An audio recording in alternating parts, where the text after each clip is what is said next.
Hello everyone. Partnership के अंदर आज हम बात करेंगे गुडविल की। ठीक है, तो क्या होती है गुडविल?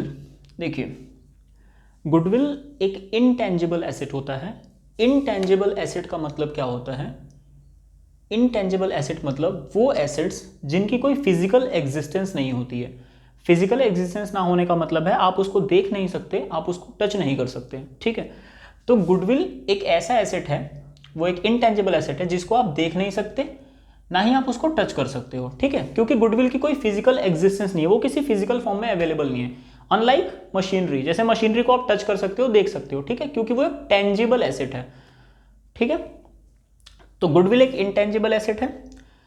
और एक एग्जांपल लेते हैं और समझते हैं बेसिकली एक्चुअली गुडविल है क्या। ठीक है, मान लो मैं कह रहा हूं कि एक मिस्टर ए है और एक है मिस्टर बी, दोनों की सेम शॉप्स हैं। एक शॉप का एग्जांपल ले लेते हैं, दोनों की सेम ही दुकानें हैं और दोनों ही सेम प्रोडक्ट्स बेचते हैं। ठीक है, at the end of the month mister A जो है अपनी दुकान से 10,000 रुपये कमाते हैं और मिस्टर बी जो है वो 7,000 रुपये कमाते हैं। हाइपोथेटिकली मैंने एक एग्जांपल ले लिया ऐसा। ठीक है, तो मिस्टर ए अपनी दुकान से 10,000 रुपये कमा रहे हैं और मिस्टर बी अपनी दुकान से एक महीने में 7,000 रुपये कमा रहे हैं। ठीक है, तो ये जो मिस्टर ए है ना, और ये दोनों सेम ही एफर्ट्स लगा रहे हैं, सेम क्वालिटी के प्रोडक्ट डिलीवर कर रहे हैं लोगों को। लेकिन मिस्टर ए जो है फिर भी मिस्टर बी से 3,000 रुपये ज़्यादा कमा पा रहे हैं। ठीक है, क्यों कमा पा रहे हैं? क्योंकि इनके जो पास्ट एफर्ट्स हैं, जो इन्होंने पास्ट में मेहनत करी है, इनकी ब्रांड इमेज, मार्केट के अंदर इनकी इमेज अच्छी है, इनकी रेप्यूटेशन अच्छी है, लोग इन पे ज़्यादा ट्रस्ट करते हैं और ये अपने कस्टमर को रिटेन कर पा रहे हैं। ठीक है ना, इनके कस्टमर वापस आके इन्हीं से सामान खरीद रहे हैं। तो अपने पास्ट एफर्ट्स की वजह से जब दो बिजनेसेस हैं लेकिन एक बिजनेस दूसरे के मुकाबले, सेम इंडस्ट्री में सेम कैटेगरी के बिजनेस के मुकाबले ज़्यादा प्रॉफिट्स अर्न कर पाता है, तो वो जितना ज़्यादा अर्न कर पाता है उसे हम कहते हैं कि वो अपनी गुडविल की वजह से वो अर्न कर पा रहे हैं। इसका मतलब इस एग्जांपल में मिस्टर ए जो ये 3,000 रुपीज़ एक्स्ट्रा अर्न कर पा रहे हैं मिस्टर बी के अकॉर्डिंग, मिस्टर बी के मुकाबले, वो अपनी गुडविल की वजह से अर्न कर पा रहे हैं। तो हम ये कहेंगे कि मिस्टर ए की गुडविल मिस्टर बी के मुकाबले मार्केट में ज़्यादा है या गुडविल अच्छी है। ठीक है, तो ये तो है गुडविल, एक इंटेंजिबल एसेट। अब इस गुडविल को, इस इमेज को आप देख नहीं सकते। मिस्टर ए की इमेज अच्छी है, मार्केट के अंदर गुडविल अच्छी है, लेकिन अब उसको आप देख नहीं सकते, टच नहीं कर सकते, आप उसको बस फील कर सकते हो, है ना। आगे बढ़ते हैं जरा कि need for valuation of goodwill, आपको कब जरूरत पड़ती है गुडविल की वैल्यू निकालने की। ठीक है, गुडविल आपको कब कब कैलकुलेट करना है? तो क्लास 12th के अंदर गुडविल की वैल्यूएशन आप कब कब करेंगे? जैसे आगे के आपके चैप्टर्स हैं, when there is a change in profit sharing ratio. अगर प्रॉफिट शेयरिंग रेशियो पार्टनर्स का चेंज होगा, पार्टनर्स के बीच में जो प्रॉफिट शेयरिंग रेशियो चलता आ रहा है, अगर वो रेशियो चेंज होगा तो आपको गुडविल कैलकुलेट करना पड़ेगा। वैसे ही अगर किसी नए पार्टनर की एडमिशन होगी, फर्म के अंदर कोई नया पार्टनर एडमिट होगा, ठीक है, तब भी गुडविल की वैल्यूएशन करी जाएगी।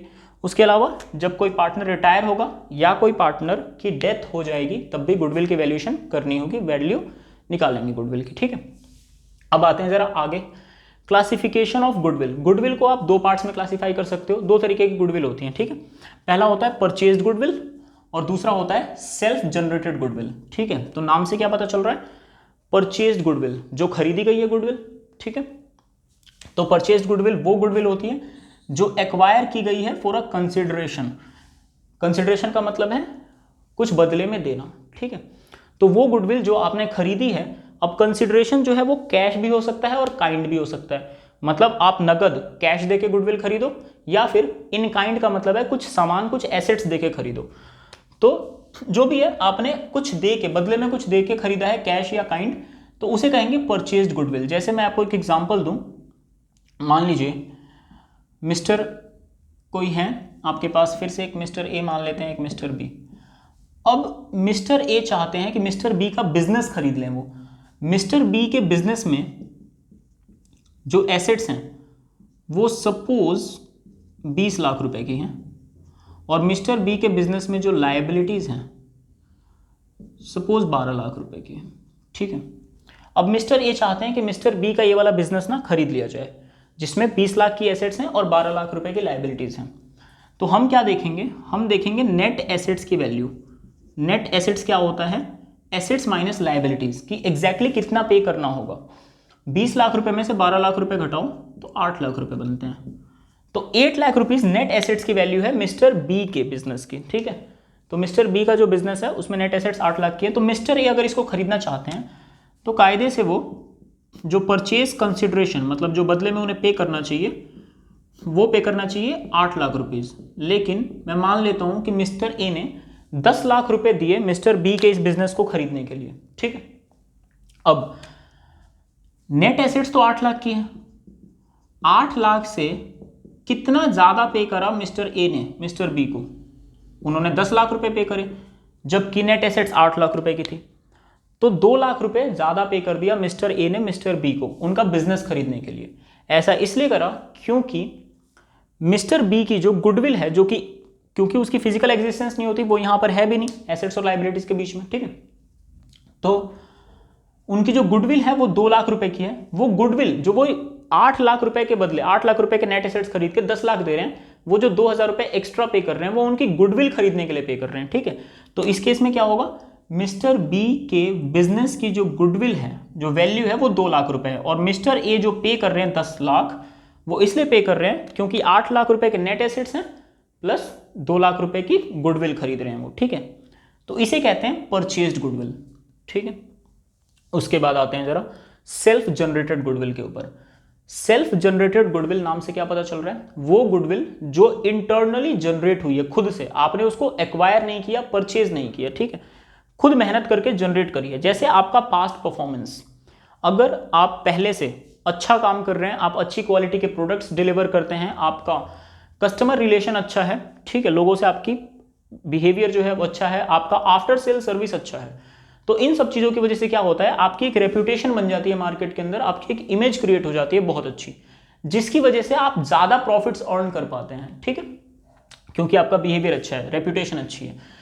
तो जिस वजह से आप ज़्यादा प्रॉफिट्स अर्न कर पा रहे हैं, वो जो इमेज है वो कहलाती है गुडविल। और कौन सी गुडविल? सेल्फ जनरेटेड गुडविल, जो आपने खरीदी नहीं है बल्कि इंटरनली जनरेट की है, मेहनत करके जनरेट करी है, तो इसे कहते हैं इंटरनली जनरेटेड गुडविल, ठीक है। अब एक और नई चीज़ पर आते हैं, accounting standard. Accounting standard 26 AS 26 जो कि रिलेटेड है इनटेंजिबल एसेट्स से रिलेटेड है ये। तो इनटेंजिबल एसेट्स में अकाउंटिंग स्टैंडर्ड 26 क्या कहता है गुडविल को लेकर, क्योंकि गुडविल एक इंटेंजिबल एसेट है, तो अकाउंटिंग स्टैंडर्ड 26 क्या कहता है गुडविल को लेकर कि जो परचेज्ड गुडविल होती है आप उसको बुक्स ऑफ अकाउंट्स में अकाउंट कर सकते हो, ठीक है, जो परचेज्ड गुडविल होती है। जैसे कि आप परचेज्ड गुडविल को बैलेंस शीट में एज एन एसेट दिखा सकते हो, ठीक है, बाद में आप उसको फिर राइट ऑफ कर देते हो, खैर राइट ऑफ कभी बाद में देखेंगे, ठीक है। फिलहाल AS 26 अकाउंटिंग स्टैंडर्ड 26 क्या कहता है कि आप परचेज्ड गुडविल को बुक्स ऑफ अकाउंट्स में रिकॉर्ड कर सकते हो, तो बैलेंस शीट में आप इसको रिकॉर्ड कर सकते हो और बाद में हम उसको राइट ऑफ कर देते हैं। आगे आते हैं self generated goodwill. AS 26 accounting standard 26 self generated goodwill के बारे में क्या कहता है, AS 26 अकाउंटिंग स्टैंडर्ड 26 कहता है कि self generated goodwill is not accounted in the books of accounts. Books of accounts में हम सेल्फ जनरेटेड गुडविल को नहीं दिखाते, ऐसा अकाउंटिंग स्टैंडर्ड 26 कहता है, जबकि परचेज्ड गुडविल को आप दिखा सकते हो बैलेंस शीट में, बाद में हम उसको राइट ऑफ कर देते हैं। तो ये था आज का टॉपिक, मैं आपको एक बार दोबारा से रिवाइज करा देता हूँ। हमने क्या क्या देखा, सबसे पहले हमने देखा गुडविल क्या है। गुडविल एक इंटेंजिबल एसेट है। गुडविल का नेचर क्या है, वो एक इंटेंजिबल एसेट है। इंटेंजिबल एसेट्स का क्या मतलब होता है, वो एसेट्स जिनकी कोई फिजिकल एग्जिस्टेंस नहीं होती, जिसको आप देख नहीं सकते, आप टच नहीं कर सकते, ठीक है, आप उसको बस फील कर सकते हो। जैसे मिस्टर ए मिस्टर बी के मुकाबले ज्यादा अर्न कर रहे हैं, वो इसलिए ज्यादा अर्न कर पा रहे हैं क्योंकि उनकी इमेज, ब्रांड इमेज अच्छी है मार्केट के अंदर, है ना। तो वो जितना एक्स्ट्रा अर्न कर पा रहे हैं मिस्टर ए, वो अपनी गुडविल की वजह से ज्यादा अर्न कर पा रहे हैं। तो हम ये कहेंगे कि मिस्टर ए की गुडविल मिस्टर बी के मुकाबले मार्केट में अच्छी है, तभी वो ज्यादा प्रॉफिट्स अर्न कर पा रहे हैं। फिर मैंने बोला कि आपको गुडविल कब कब कैलकुलेट करनी पड़ेगी, जब पार्टनर्स के बीच में प्रॉफिट शेयरिंग रेशियो चेंज होगा, तब जब किसी नए पार्टनर का एडमिशन होगा, कोई पार्टनर अगर रिटायर हो जाएगा या किसी पार्टनर की डेथ हो जाएगी, इन केसेस में आपके सिलेबस के अकॉर्डिंग यही चैप्टर्स आएंगे आगे, तो इन केसेस में आपको गुडविल की वैल्यूएशन करनी पड़ेगी, गुडविल की वैल्यू निकालनी पड़ेगी, फिर उसके हम अकाउंटिंग करेंगे। आगे मैंने पढ़ाया क्लासिफिकेशन ऑफ गुडविल। गुडविल को 2 पार्ट्स में क्लासिफाई कर सकते हैं, पहला है परचेज गुडविल और फिर अगला है self generated goodwill. Purchase goodwill क्या होता है, वो गुडविल जो परचेज करी गई है फॉर अ कंसिडरेशन, ठीक है, कैश या काइंड, जो खरीदी है आपने। जैसे बिजनेस खरीदते वक्त होता है, मिस्टर ए ने मिस्टर बी का बिजनेस खरीद लिया, तो उसमें 20 लाख के एसेट्स थे, 12 लाख की लाइबिलिटीज थी। अगर मिस्टर ये बिजनेस खरीदेंगे तो उनको 20 लाख के एसेट्स मिलेंगे, साथ में 12 लाख की लाइबिलिटीज भी मिलेंगी, जो कि मिस्टर ए को पे करना पड़ेगा। तो नेट एसेट्स इन दोनों का डिफरेंस देखा जाए तो 8 लाख रुपए आता है। तो कायदे से मिस्टर ए को तो 8 लाख रुपए देने चाहिए थे, लेकिन क्योंकि मिस्टर बी की कोई ना कोई गुडविल भी है मार्केट के अंदर, इसलिए परचेज कंसिडरेशन मिस्टर ए जो है वो 10 लाख रुपए पे कर रहे हैं 8 लाख के बदले में। तो नेट एसेट से जितना ज्यादा, मतलब 8 लाख से और कितना एक्स्ट्रा पे कर रही हैं, 2 लाख रुपए। तो 2 लाख जो पे कर रहे हैं मिस्टर ए, वो गुडविल के वैल्यू के लिए पे कर रहे हैं, मिस्टर बी की जो गुडविल है उसको खरीदने के लिए पे कर रहे हैं। इसे कहते हैं purchase goodwill. Self generated goodwill वो गुडविल जो इंटरनली जनरेटेड है अपनी मेहनत से, आपके अच्छे बिहेवियर से, आपका बिजनेस प्राइम लोकेशन पर है, आपका कस्टमर रिलेशन अच्छा है, आप आफ्टर सेल सर्विस अच्छी देते हैं।